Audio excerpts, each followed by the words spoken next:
नमस्कार, मैं अखिलेश कुमार NIOS के DLED की इस कक्षा में आपका स्वागत करता हूं। इससे पहले की कक्षाओं में आपने जाना कि सूचना एवं संप्रेषण प्रौद्योगिकी क्या होता है, सूचना एवं संप्रेषण प्रौद्योगिकी के उपकरण कौन कौन से हैं। अब सवाल ये उठता है कि सूचना एवं संप्रेषण प्रौद्योगिकी के जो उपकरण हैं, इन उपकरणों का अलग अलग बहुत सारे उपकरण हैं। तो ऐसे में इन उपकरणों का कक्षा में समेकन कैसे करें, और इस टॉपिक पर चर्चा करने के लिए आज हमारे साथ मौजूद हैं डॉक्टर गिरीश कुमार तिवारी, जो कि महिला महाविद्यालय काशी हिंदू विश्वविद्यालय के शिक्षक हैं। गिरीश जी, स्वागत है आपका। जी नमस्कार। गिरीश जी, जैसा कि वर्तमान समय में सूचना एवं संप्रेषण प्रौद्योगिकी का अलग अलग क्षेत्रों में बहुत उपयोग हो रहा है। शिक्षा के क्षेत्र में भी उसका उपयोग बहुत हो रहा है और इसके कई सारे उपकरण हैं। Multi variety of devices are there, कई वेराइटीज़ के उपकरण हैं। तो ऐसे में एक सवाल उठता है कि इन सारे उपकरणों का समेकन कैसे करें। आज की कक्षा में हम आपके साथ चर्चा करेंगे इसी पर कि सूचना एवं संप्रेषण प्रौद्योगिकी के विभिन्न उपकरणों का कक्षा में समेकन कैसे करें। तो इस चर्चा को आगे बढ़ाते हुए सबसे पहले हमारे दर्शक जानना चाहेंगे कि वस्तुतः ये समेकन क्या है। अखिलेश जी, समेकन का जो सामान्य अर्थ होता है वो शामिल करना होता है, अर्थात किसी एक वस्तु को दूसरे वस्तु के साथ या किसी एक तथ्य को दूसरे तथ्य के साथ मिला देना, सम्मिलित करना और फिर उनका सम्मिलित प्रयोग करना। तो जब बात सूचना संप्रेषण प्रौद्योगिकी की आती है तो सूचना संप्रेषण प्रौद्योगिकी का शिक्षण अधिगम में समेकन को हम इस प्रकार परिभाषित कर सकते हैं कि यह एक ऐसी प्रक्रिया है जिसमें विद्यार्थियों के अधिगम में प्रभावी वृद्धि के लिए सूचना संप्रेषण प्रौद्योगिकी के किसी भी उपकरण, जिसमें कि वेब आधारित सूचना स्रोत एवं CD-ROM या DVD-ROM में भंडारित मल्टीमीडिया प्रोग्राम आदि शामिल होते हैं, का शिक्षण अधिगम में प्रयोग किया जाता है। अर्थात यह एक प्रक्रिया है जिसमें कि सूचना एवं संप्रेषण प्रौद्योगिकी के उपकरणों का शिक्षण अधिगम की प्रक्रिया में प्रयोग किया जाता है। जी। लेकिन प्रयोग शब्द यहाँ पर सामान्य अर्थों में नहीं है। सामान्य अर्थ से हमारा ये आशय है कि सिर्फ हम किसी हार्डवेयर को या सॉफ्टवेयर को कक्ष में प्रस्तुत कर देते हैं या उसका सामान्यतः प्रयोग कर देते हैं तो हम उसको समेकन नहीं कहेंगे। प्रयोग शब्द का बड़ा ही विस्तृत अर्थ यहाँ लिया जाता है। समेकन के संदर्भ में जब बातचीत की जाती है तो बहुत ही व्यापक अर्थ में उसे देखा जाता है, जो कि कब, कहाँ और कैसे के ज्ञान पर आधारित होता है। अर्थात सूचना संप्रेषण प्रौद्योगिकी के उपकरण का कक्ष में कब, कहाँ और कैसे प्रयोग किया जाए, इस ज्ञान के साथ सूचना संप्रेषण प्रौद्योगिकी का कक्ष में प्रयोग करना ही समेकन कहलाता है। चूंकि समेकन एक चुनौतीपूर्ण कार्य है जी, ये इतना सरल कार्य नहीं है जितनी सरलता से हम लोगों ने इसे कह दिया। इसकी व्याख्या कर दी। चुनौतीपूर्ण कार्य है, इसलिए बहुत ही सावधानी के साथ हमें इसका प्रयोग करना पड़ता है।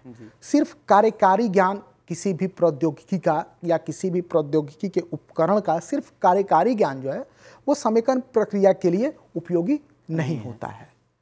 तो इसलिए हमें उपयुक्त ज्ञान के साथ परिस्थिति का भी उपयुक्त ज्ञान लेना पड़ता है कि किस परिस्थिति में कौन सा उपकरण सही होगा। तो बहुत ही सावधानी पूर्वक हमें इसका प्रयोग करना पड़ता है, चयन करना होता है सावधानी पूर्वक जी, कि कौन कौन से उपकरण काम आएंगे और उनका हम एकीकरण कैसे कर सकते हैं, उनका समेकन जी कैसे कर सकते हैं। डॉक्टर गिरीश, जैसा कि आपने बताया कि यह एक प्रक्रिया है जी। सूचना एवं संप्रेषण प्रौद्योगिकी के उपकरणों का जी। समेकन। जी। तो ऐसे में अगर ये प्रक्रिया है तो जाहिर सी बात है कि ये एक से ज़्यादा चरणों में संपन्न होती होगी। तो ऐसे में आप हमारे दर्शकों को इस पर प्रकाश डालें कि इसके चरण कौन कौन से हैं। सूचना एवं संप्रेषण प्रौद्योगिकी के जो उपकरण हैं उनके समेकन के कौन कौन से चरण हैं? सामान्यतः समेकन के संदर्भ में 4 सोपानों की बात की जाती है। यानी यह कहा जा सकता है कि शिक्षण अधिगम में सूचना संप्रेषण प्रौद्योगिकी के समेकन के 4 सोपान हैं। जी। पहला सोपान खोज एवं सामान्य जानकारी का होता है। जी। दूसरा सोपान अधिगम एवं अनुप्रयोग का होता है। जी। तीसरा सोपान संलयन का होता है। और चौथा एवं आखिरी सोपान जो है वो रूपांतरण का होता है। जी। अब जानकारी अगर विस्तृत रूप से इन सोपानों की ले जाए तो खोज एवं सामान्य जानकारी की जो है वो प्रक्रिया का प्रथम सोपान है। यानी सबसे पहले समेकन करने के संदर्भ में या जब हम सूचना एवं संप्रेषण प्रौद्योगिकी का कक्षा कक्ष में समेकन करने चलते हैं तो सबसे पहले हमें यानी शिक्षकों को एवं विद्यार्थियों को दोनों को सूचना संप्रेषण प्रौद्योगिकी के जो विभिन्न उपकरण हैं उनकी खोज करनी पड़ती है। क्योंकि कुछ उपकरण तो हमें प्रत्यक्षतः दिखते हैं, कुछ उपकरण होते तो जरूर हैं लेकिन उसकी जानकारी हमें नहीं होती है कि इस तरह के उपकरण भी मौजूद हैं। तो कुछ उपकरण हमें दिखते हैं और कुछ नहीं दिखते हैं, यानी हमें जानकारी नहीं होती है, तो उसकी खोज हमें करनी पड़ती है और उसके सामान्य कार्य एवं उपयोग यानी उस तकनीकी का, उस उपकरण का कार्य क्या है, उसका उपयोग क्या है, इसकी भी सामान्य जानकारी हमें एकत्रित करनी पड़ती है। ये इस समेकन की प्रक्रिया का पहला सोपान होता है। दूसरे सोपान पर हम अधिगम एवं अनुप्रयोग की बात करते हैं। अधिगम एवं अनुप्रयोग, अधिगम यानी कि सीखना और अनुप्रयोग उसका प्रयोग करना। तो जब हमें जानकारी प्राप्त हो जाती है कि ये उपकरण हमारे पास उपलब्ध हैं तो उन उपकरणों का हम सीखते हैं कि ये उपकरण काम कैसे करते हैं, हम इन पे कैसे काम करेंगे और फिर विभिन्न विषयों के शिक्षण में हम उनका उपयोग करते हैं। यानी यहाँ से इसके उपयोग की शुरुआत हो जाती है। तीसरा सोपान संलयन का है। संलयन शब्द का अर्थ सम्मिश्रण से है, सम्मिलन से है। कई चीजों को एक साथ मिला देने से है। तो इस सोपान पर सबसे पहले तो उन परिस्थितियों की पहचान की जाती है जिसमें सूचना संप्रेषण प्रौद्योगिकी उपयोगी हो सकती है। इस पड़ाव पर आकर शिक्षकों एवं विद्यार्थियों में यह समझ विकसित हो जाती है कि किसी विशिष्ट उद्देश्य के प्रति या किसी विशिष्ट उद्देश्य की प्राप्ति के लिए सूचना एवं संप्रेषण प्रौद्योगिकी का कैसे एवं कब प्रयोग किया जाए। इसके साथ ही शिक्षकों एवं विद्यार्थियों में किसी परिस्थिति विशेष में किसी कार्य विशेष के संपादन के लिए सर्वाधिक उपयुक्त उपकरण का चुनाव करने तथा उसका प्रयोग करने की योग्यता का भी विकास हो जाता है। तो इस सोपान में इस प्रकार हम देख रहे हैं कि इसको संलयन की संज्ञा दी गई है। तो यहाँ पर शिक्षक एवं विद्यार्थी दोनों में कई प्रकार की योग्यताओं का सम्मिलन हो रहा है।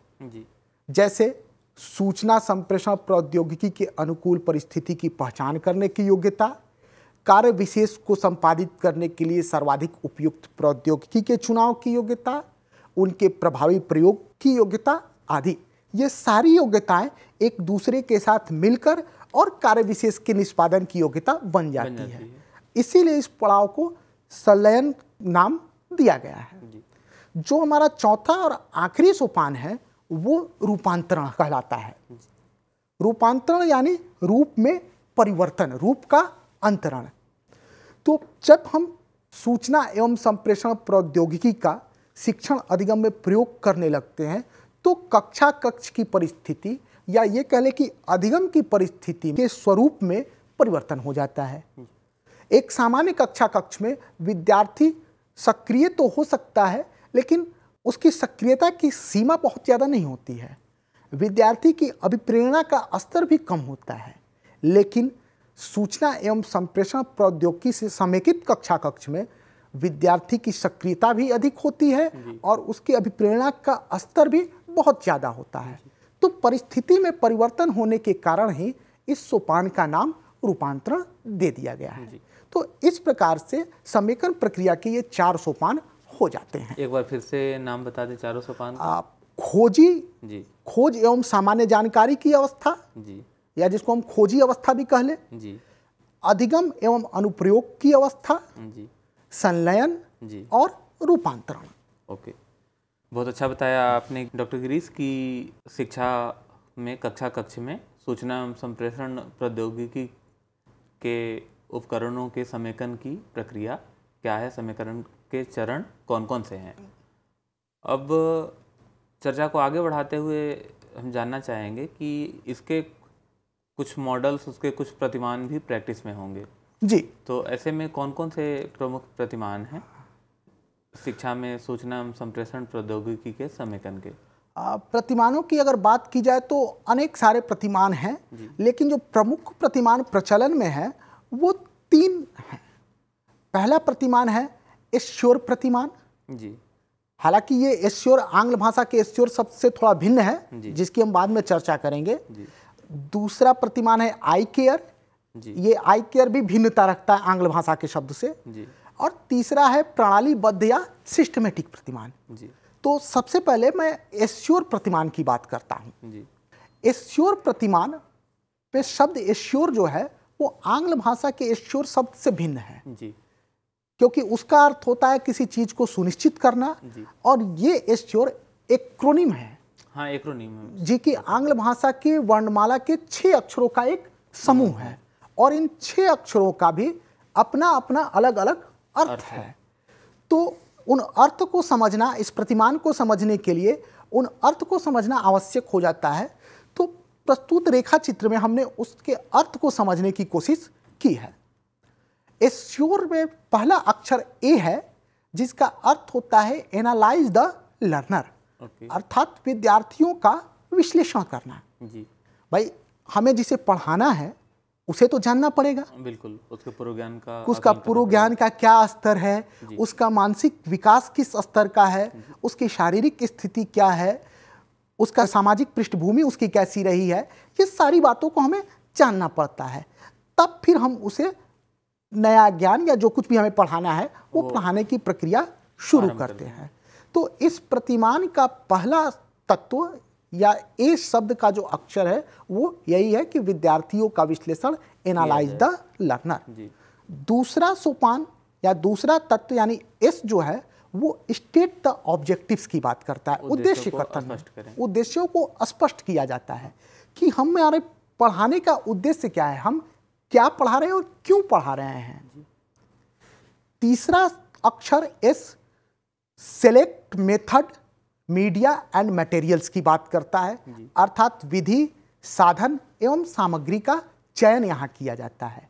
हम किस विधि से पढ़ाएंगे, हम किन उपकरणों का प्रयोग करेंगे, किन शिक्षण सामग्रियों का प्रयोग करेंगे, इन सारी चीज़ों को हम यहाँ पर चयनित कर लेते हैं।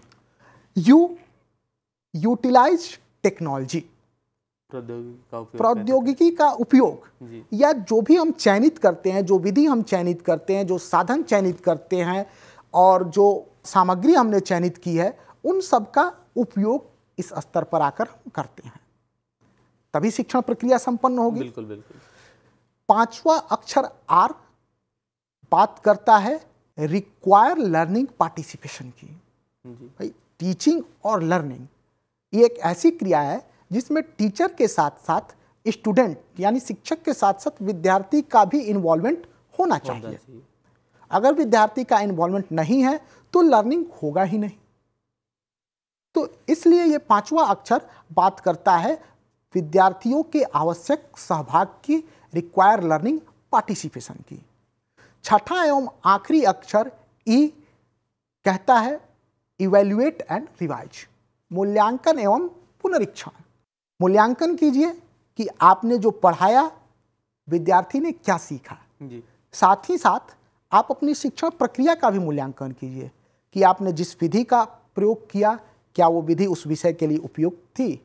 जो सूचना एवं संप्रेषण प्रौद्योगिकी के जिन उपकरणों का आपने प्रयोग किया, जिस परिस्थिति में किया, क्या वो सब उपयुक्त थे जी। और उसके बाद पुनरीक्षण, यानी कि अगर आपको कहीं कोई कमी लगती है तो उसको सुधार कीजिए और सुधार करके फिर उस प्रक्रिया को, शिक्षण प्रक्रिया को दोहराइए।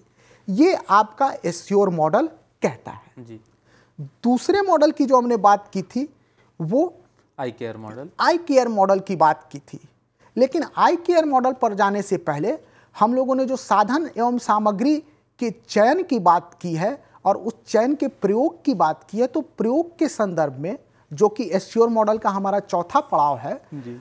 वहां पर हम प्रयोग के संदर्भ में 5P योजना का अनुपालन अगर करें अच्छा, तो ये बड़ा श्रेयस्कर हो जाता है हमारे लिए। ये 5P योजना क्या है? ये 5P योजना साधन और विधि और सामग्री के उपयोग की एक योजना होती है जी जी जिसमें कि 5 सोपान होते हैं जी और ये पांचों अंग्रेजी वर्णमाला के P अक्षर से शुरू होते हैं, जी इसलिए इन्हें 5P योजना कहा गया। जी पहला P बताता है कि प्रौद्योगिकी साधन एवं सामग्री के प्रयोग की पूर्व जांच, यानी प्रीव्यू। जी इसमें जो भी प्रौद्योगिकी का हमें उपयोग करना है, जो साधन का उपयोग करना है, जिस सामग्री का उपयोग करना है, हम उसको कक्ष में प्रयुक्त करने से पहले ही एक बार जांच कर लेते हैं कि क्या वो सभी ठीक से काम कर रहे हैं या कहीं कोई कमी है। दूसरा P कहता है प्रिपरेशन, जी यानी प्रौद्योगिकी साधन एवं सामग्री की प्रयोग पूर्व तैयारी। प्रयोग करने से पहले हम वो तैयारी कर लेते हैं कि इनकी क्या क्या आवश्यकताएं हैं, सारे साधन को एक जगह इकट्ठा कर लेते हैं, उसको रख लेते हैं, जो भी उसकी आवश्यकताएं होती है उसको रख लेते हैं, सब कुछ तैयार करके रख लेते हैं। तीसरा P कहता है वातावरण की तैयारी, प्रिपरेशन ऑफ इन्वायरमेंट। सिर्फ साधन सामग्री या सूचना संप्रेषण प्रौद्योगिकी के उपकरणों को तैयार कर लेने से ही काम हमारा नहीं बनता है जी। क्योंकि अगर वातावरण ही उसके उपयुक्त ना हो तो हम कैसे प्रयोग करेंगे। तो वातावरण को भी हमें तैयार करना है। अब मान लीजिए कि हमने कक्ष में सारे साधन मुहैया करा दिए और कक्ष में विद्युत की व्यवस्था ही नहीं है, पावर सप्लाई ही नहीं है, तो कैसे हम इन साधनों का प्रयोग करेंगे जब हमारा वातावरण ही हमें नहीं सपोर्ट कर रहा है। हाँ, नहीं कर सकते। तो इसलिए हमें वातावरण की तैयारी भी करनी होती है। चौथा P कहता है प्रिपरेशन ऑफ स्टूडेंट्स। भाई जिसे पढ़ाना है और जिससे हमें सहयोग लेना है उन्हें भी तो तैयार करना पड़ेगा।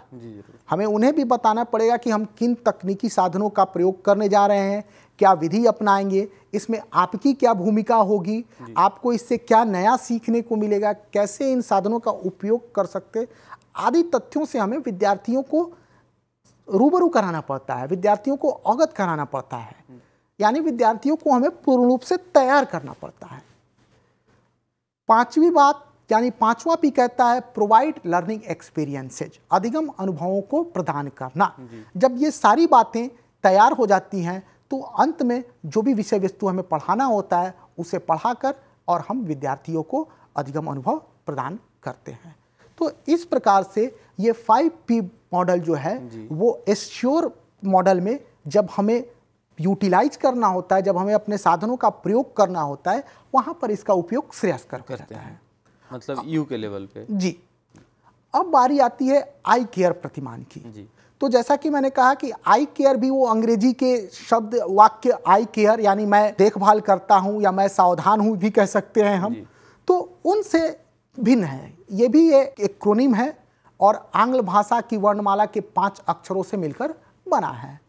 पांचों अक्षर एक अपना अर्थ रखते हैं। उस अर्थ को भी समझना हमारे लिए, क्योंकि अगर पूरे प्रतिमान को समझना है तो बिना अक्षरों के अर्थ को समझे हम प्रतिमान समझ नहीं सकते हैं। तो उस अर्थ को भी हम इस प्रकार देख सकते हैं। आई यानी कि इंट्रोडक्शन, प्रस्तावना, जहां हम विषय वस्तु को प्रस्तावित करते हैं। सी यानी कंटेंट अर्थात विषय वस्तु, हमें क्या पढ़ाना है उसकी बात करते हैं। ए यानी एक्टिविटी, कार्यकलाप, अर्थात विद्यार्थी यहाँ क्या काम करेंगे, शिक्षण अधिगम प्रक्रिया के दौरान विद्यार्थी की भूमिका क्या होगी, उनके क्या कार्यकलाप होंगे। आर यानी रिफ्लेक्ट, चिंतन, हम अपनी प्रक्रिया के ऊपर चिंतन करते हैं, हम उसकी विशेषताओं को, उसकी सीमाओं को देखते हैं, तय करते हैं, हमें कहाँ और उन्नत करना है अपनी प्रक्रिया को, इसको देखते हैं। और फिर पांचवा ई यानी एक्सटेंड, विस्तार प्रदान करना। चिंतन के फलस्वरूप हमें जो परिणाम प्राप्त होते हैं उसके आधार पर हम पूरी प्रक्रिया को विस्तार देते हैं। ये आई केयर मॉडल की बात हो जाती है। अब ये दोनों जो मॉडल की हमने बात की, एस्योर मॉडल और आई केयर मॉडल की, ये मॉडल प्रयोग में तो है, प्रयोग में तो बहुतायत से हैं, लेकिन इनकी एक कमी है। कमी ये है कि ये किसी तार्किक आधार पर नहीं बनाए गए हैं। अर्थात ये मॉडल जो है हमें, ये प्रतिमान हमें इस बात का उत्तर नहीं देते हैं कि क्यों हम इन्हीं क्रम में इनका उपयोग करें। इस क्यों का उत्तर हमें इन प्रतिमान की सहायता से नहीं मिलता है। सिर्फ एक निर्देश हम विद्यार्थियों के अधिगम प्रक्रिया को दे पाते हैं, लेकिन जो तार्किक आधार होना चाहिए वो हम नहीं दे पाते हैं। तो इसके लिए आगे चलकर एक और प्रतिमान का विकास हुआ, जिसको कि सिस्टमेटिक मॉडल या प्रणालीबद्ध प्रतिमान कहा गया है। अब चूंकि ये सिस्टमेटिक ही है, नाम ही इसका सिस्टमेटिक है, प्रणालीबद्ध है, तो स्पष्ट है कि इसके जो विभिन्न सोपान हैं या जो विभिन्न तत्व हैं, इसके बीच में एक तार्किक क्रम है। उस तार्किक क्रम के कारण ही इसको प्रणालीबद्ध कहा गया है। और इस प्रतिमान के 6 मुख्य तत्व हमें मिलते हैं। समस्या कथन इसका पहला मुख्य तत्व होता है, जहां पर हम पढ़ाए जाने वाले विषय, जो भी विषय हमें पढ़ाना है, उससे संबंधित किसी समस्या या मुद्दे को प्रस्तुत करते हैं। जैसे मान लीजिए कि हम जल पढ़ा रहे हैं, तो जल अपने आप में एक बृहत संप्रत्यय है। इस बृहत संप्रत्यय से संबंधित एक बड़ी समस्या हमारे सामने आजकल है कि भारतीय परिदृश्य में कैसे जल को प्रदूषित करने से रोका जा सकता है या जल को प्रदूषित होने से रोका जा सकता है। ये एक बड़ी समस्या है जिसको कि हम अपने प्रतिमान के समस्या कथन सोपान पर प्रस्तुत कर सकते हैं। और यहीं से समेकन की प्रक्रिया की शुरुआत हो जाती है। ये प्रारंभिक बिंदु होती है, क्योंकि हर एक समस्या को हम सूचना प्रौद्योगिकी के हर एक उपकरण के साथ नहीं संबंधित कर सकते हैं। समस्या के स्वरूप के अनुरूप प्रौद्योगिकी के उपकरण का स्वरूप भी बदल जाता है। तो अगर समस्या कथन हमारा स्पष्ट है, तो हम कौन सी प्रौद्योगिकी का हमें प्रयोग करना है, ये भी हम स्पष्ट रूप से यहीं पर निर्धारित कर लेते हैं। दूसरा सोपान है अधिगम उद्देश्य। हमें बताना पड़ेगा ना कि हम क्यों पढ़ रहे हैं, कि प्रदूषण से रोकथाम, हमें इससे क्या मतलब है। तो अधिगम उद्देश्य में हम स्पष्ट रूप से ये बताते हैं कि इसको पढ़ने के बाद क्या होना है, और उसको लिखने के लिए एक निश्चित संरचना का प्रयोग किया जाता है। जैसे उदाहरण के तौर पर हम अगर जल की बात करें, तो हम ये कह सकते हैं कि इस शीर्षक के अध्ययन के उपरांत प्राथमिक स्तर के विद्यार्थी भारतीय परिदृश्य में जल प्रदूषण के उपायों का वर्णन कर सकेंगे। इस तरह की संरचना में हम इसको लिखते हैं।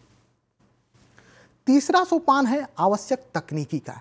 जब हमने समस्या बता दी, समस्या प्रस्तुत कर दी, और हमने अधिगम के उद्देश्य बता दिए कि हम इसको क्यों पढ़ा रहे हैं, अध्ययन अध्यापन का कार्य क्यों हो रहा है, तो अब किन तकनीकी के माध्यम से हम उस वांछित अधिगम परिणाम को प्राप्त करेंगे, यहाँ इस तीसरे सोपान पर हम निर्धारित करते हैं कि प्रस्तुत समस्या को पढ़ाकर जो हमें वांछित अधिगम परिणाम प्राप्त करना है, उसके लिए हम कौन सी तकनीकी का प्रयोग करेंगे।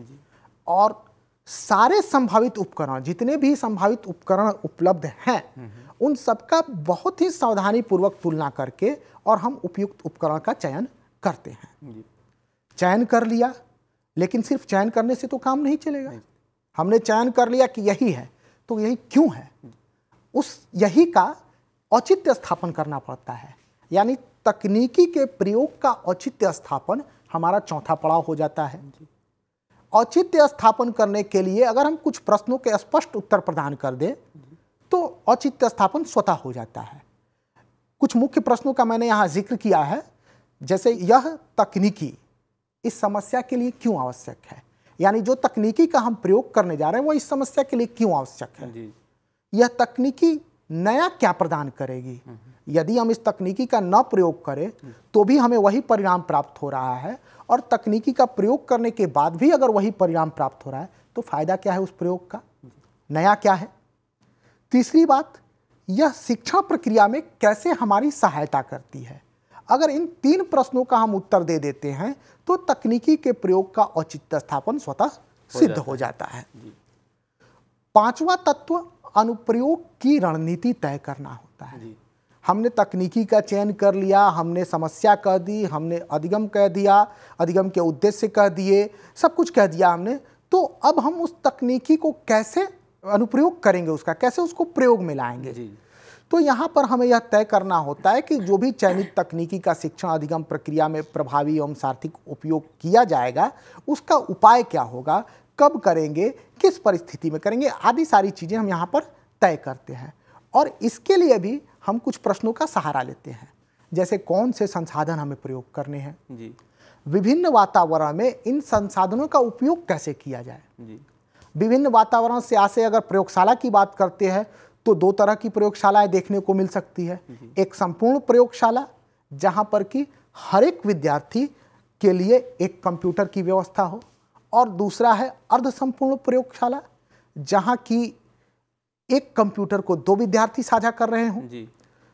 तो किस परिस्थिति में हम इसका कैसे उपयोग करेंगे, इन्हीं संसाधनों का क्यों उपयोग किया जाए, शिक्षण के दौरान विद्यार्थी क्या कार्यकलाप करेंगे, ये कुछ प्रश्न हैं जिनका अगर हम समाधान कर लेते हैं तो हमें अनुप्रयोग की रणनीति बनाने में सुविधा होती है। छठा और आखिरी सोपान होता है चिंतन एवं भावी सुझाव का। प्रयुक्त तकनीकी के औचित्य हमने तय कर लिया, हमने उसकी विशेषताएं देख ली, उसका प्रयोग देख लिया। सब कुछ देखने के बाद जब हम चिंतन करते हैं तो चिंतन के केंद्र में हम तकनीकी के औचित्य, उनकी विशेषताओं, उसकी सीमाओं को ही रखते हैं। देखते हैं कि हमने जो औचित्य स्थापन किया है क्या वो उपयुक्त है या अपने मन के आधार पर हमने कर दिया है।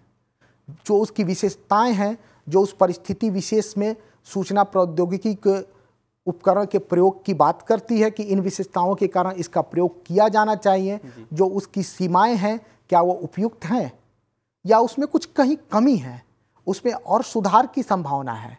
तो अगर ऐसा होता है तो हम सुधार करते हैं, उसको और उन्नत बनाने की कोशिश करते हैं। इसके अलावा हम यहाँ यह भी सुझाव दे सकते हैं कि अन्य शिक्षक विद्यार्थियों के भिन्न भिन्न समूह के साथ कैसे इसका प्रयोग कर सकते हैं। तो इस प्रकार से प्रणालीबद्ध उपागम के ये 6 सोपान हो जाते हैं।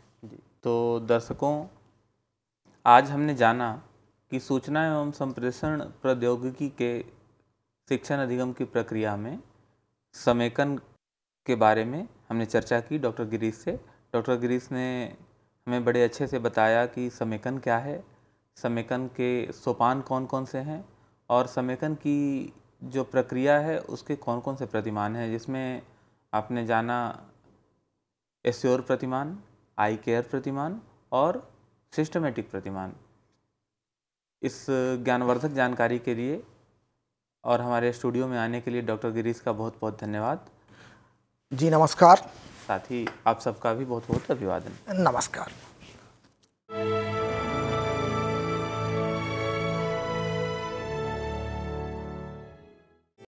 हिंदुस्तान के हर कोने में नौजवानों के पास प्रतिभा है, उन्हें अवसर चाहिए। NIOS देता रहा है युवाओं को अवसर आगे बढ़ने का। NIOS से पढ़ने वाले इन युवाओं ने किया है संस्थान को गौरवान्वित। दिव्यांगों ने बन के दिखाया है सबल और आत्मनिर्भर। NIOS के साथ आप भी जुड़िए NIOS के संग।